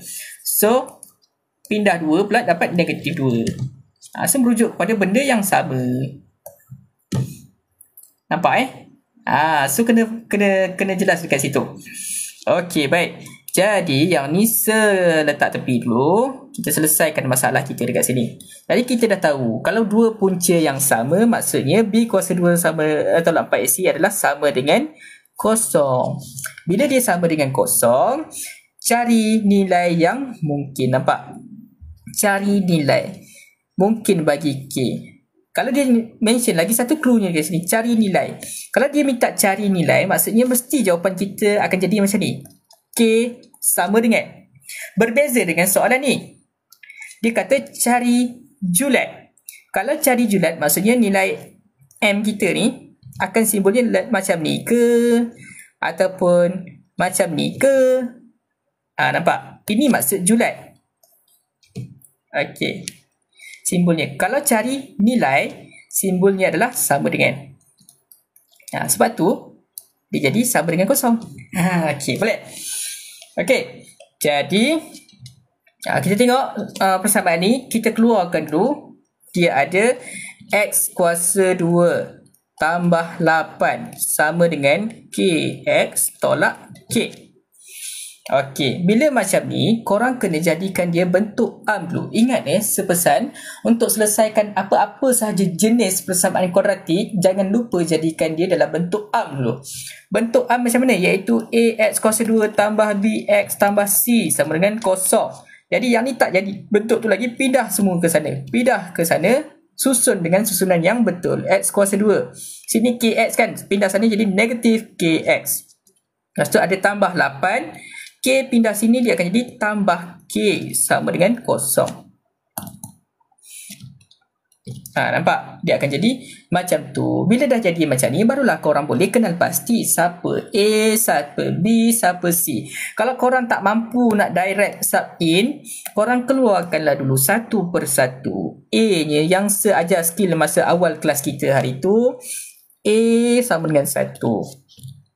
B kita ambil sekali dengan simbol tu negatif K. Okay, C kita. Sebab apa K? Bukan K bla-bla-bla ni. Sebab dia sahaja yang melekat dengan X. Nampak? Yang melekat dengan X. Okay, so C kita adalah yang tiada X langsung. 8 tambah K. Bila dah keluarkan macam ni, barulah korang boleh masukkan pada tempatnya dengan betul. Masukkan sahaja. So, negatif B. Kita akan dapat negatif B pula. B kuasa 2. Negatif K kuasa 2 tolak 4 A C 8 tambah K sama dengan 0. Begitu. Okey. So korang buat macam biasalah. Ini persamaan kuadratik lah ni. Okey. Part pembeza layan dah settle lah. Sekarang kita masuk topik lain, iaitu subtopik persamaan kuadratik. Negatif K kuasa 2. Dia akan jadi K kuasa 2 tolak dengan ni negatif 4 darab 1 jadi negatif 4 jugalah. Masuk dalam kita akan dapat negatif 32. Negatif 4 K sama dengan 0. Okey, nampak tak dia jadi persamaan apa dekat sini? Tetap dia jadi persamaan kuadratik. Kalau jadi persamaan kuadratik, maksudnya benda yang sama ulang balik, iaitu kita kena susun dulu dalam bentuk arm. Sekarangnya susunan ni tak betul lagi. So, susun betul-betul. K kuasa 2 tolak 4K tolak 32 sama dengan 0. Okay, nampak? Jadi, bila dah macam ni, korang pilihlah antara kaedah mana yang korang nak. Kaedah 1, kaedah 2, kaedah 3. Pemfakturan ke, rumus ke, ataupun penyempurnaan kuasa 2. Penyempurnaan kuasa 2. Pilihlah mana korang suka. Kalau selalu guna pemfakturan lah. Jadi nak guna antara salah satu ni, korang cari dulu jawapan dia. Masuk dalam kalkulator. Alpha A polinomial, A kita 1, B kita negatif 4, C kita negatif 32. Tada! Dapat X. Sini tulis X tapi dekat sini, dekat kita punya soalan ni dia pakai apa? Dia pakai K tau. So korang hati-hati. Kena tulis K. Tulis K sama dengan 8. Lepas tu K sama dengan berapa lagi satu? Negatif 4. Okey. Jadi buatlah korang punya pemfakturan ke apa-apa tu. Saya nak pakai pemfakturan lah. Kalau pemfakturan kena buat 2 kurungan. Sama dengan 0. Okey. Nak isi apa dalam kurungan? Macam biasa, kita patah balik ke belakang. 8 pindah sana. 4 pindah sana. Kita akan dapat K tolak 8 sama dengan 0. Sini kita akan dapat K tambah 4 sama dengan 0. Benda itulah yang kita isi dalam kurungan kita. Boleh ke? Itulah nilai K kita. Yang nak panah ni tak payahlah tulis. Inilah nilai K kita. Okey, boleh? Dapat ke itu? Kalau korang tak percaya, cubalah ganti K ni ke dalam sini. Ke dalam mana? Ke dalam ni. Betul tak dapat? Dapat satu punca sahaja. Boleh? Okey, kita buat lagi satu je soalan. Okey. Lagi 2 lah. 2 punca yang nyata. Tak salah. Kita buat soalan 8 dengan 19 sebelum kita tutup. Sebelum kita habis sesi kelas ni. Okey, padam dulu.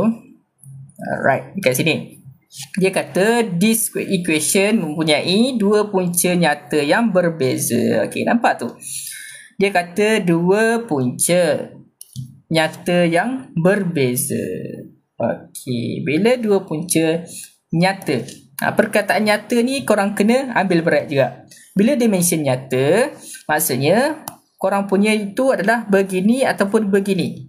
Akan ada simbol calit kat bawah tu. Ada simbol sama dengan. Sebab ada perkataan nyata.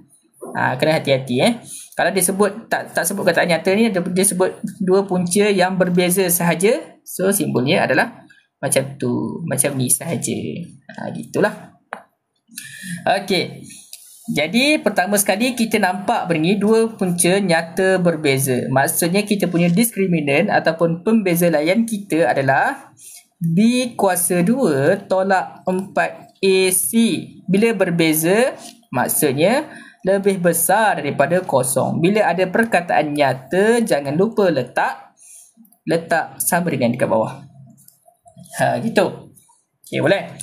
Jadi kita keluarkan dulu kita punya persamaan pada soalan.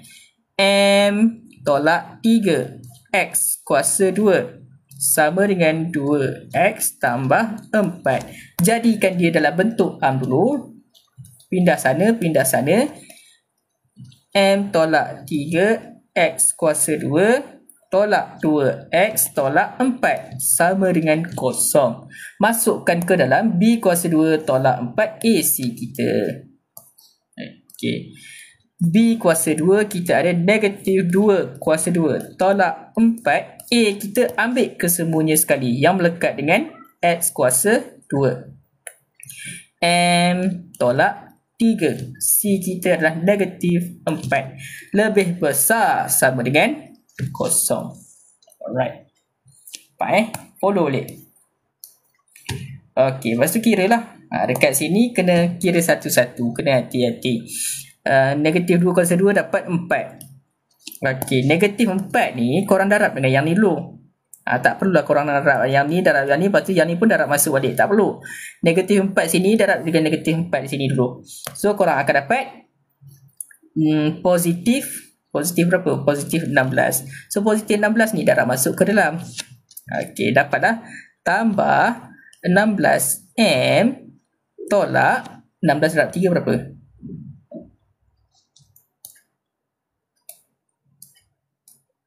16 darab 3. Malas dah nak corak. Okey. Dapat negatif 48. Lebih besar daripada kosong. Okey. Yang mana korang boleh selesaikan, korang selesaikan dulu. 4 tolak 48. Dapatlah 16M tolak 44 lebih besar sama dengan kosong. Jadi kita nak siapa? Kita nak M sahaja kan? Yang lain pindah. So jawapan akhir kita adalah M lebih besar daripada negatif 44 pindah 44 per 16 pindah, dia akan jadi bahagi. Okey, tekan kalkulator. Boleh permudahkan tak? Okey, boleh. So dapatlah 11 per 4.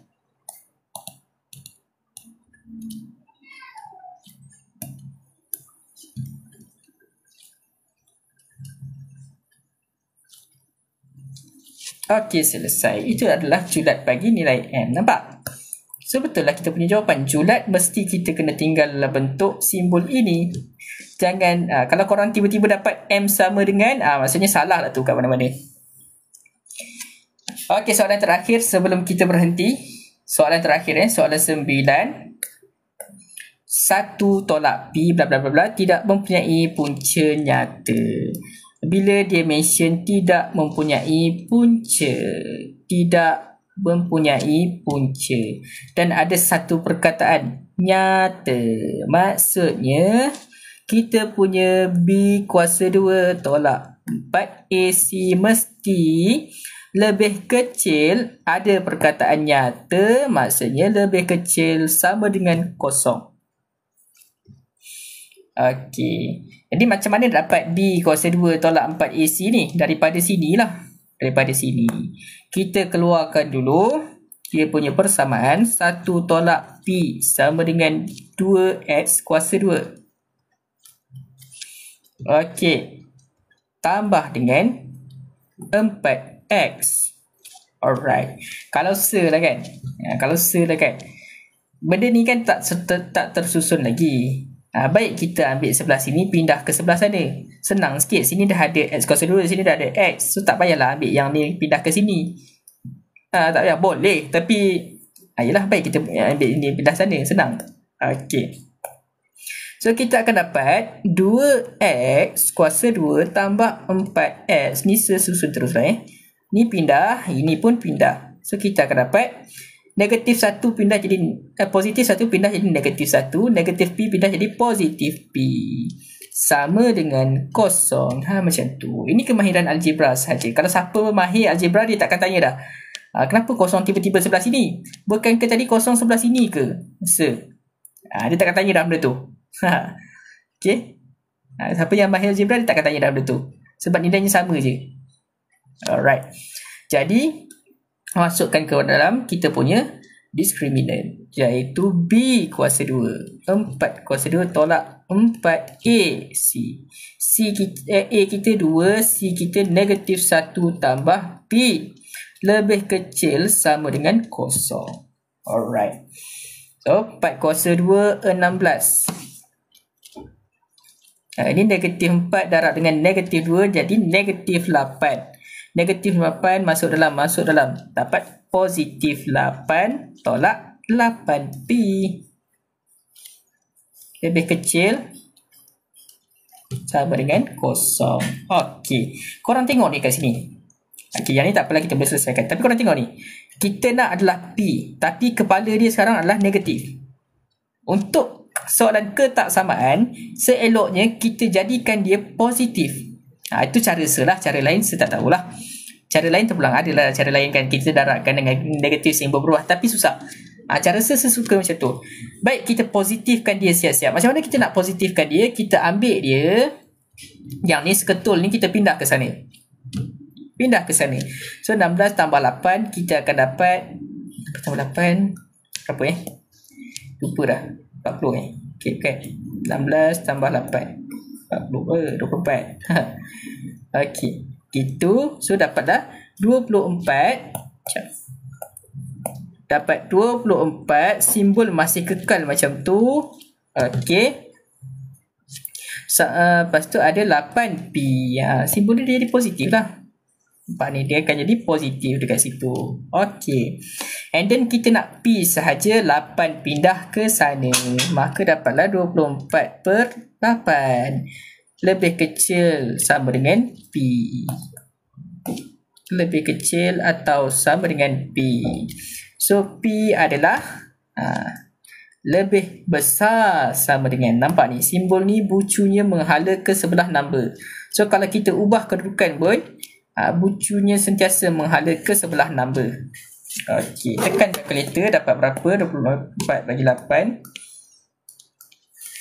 Dapat 3. Tada, itulah jawapannya.